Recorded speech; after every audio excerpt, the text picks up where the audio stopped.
للہ رب العالمین والصلاة والسلام علی سید المرسلین اما بعد فاعوذ باللہ من الشیطان الرجیم بسم اللہ الرحمن الرحیم۔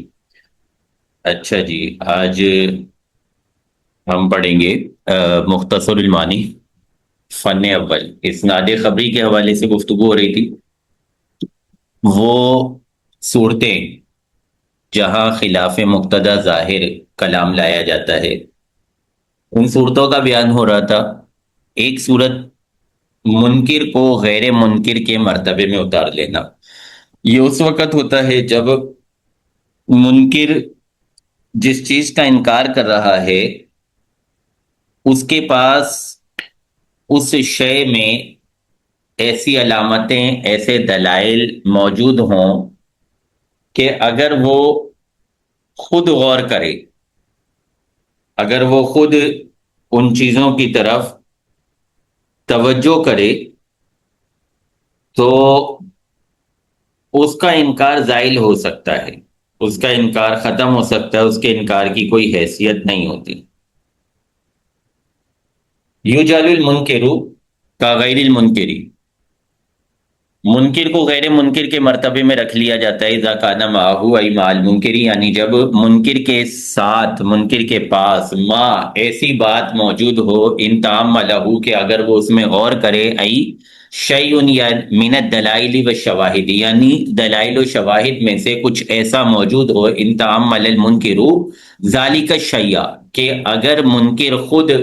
اس شے میں غور کر لے، ارتداء عن انکارہ، تو اپنے انکار سے رجوع کر لے، لوٹ جائے، باز آ جائے۔ ومانا کونہ معہ،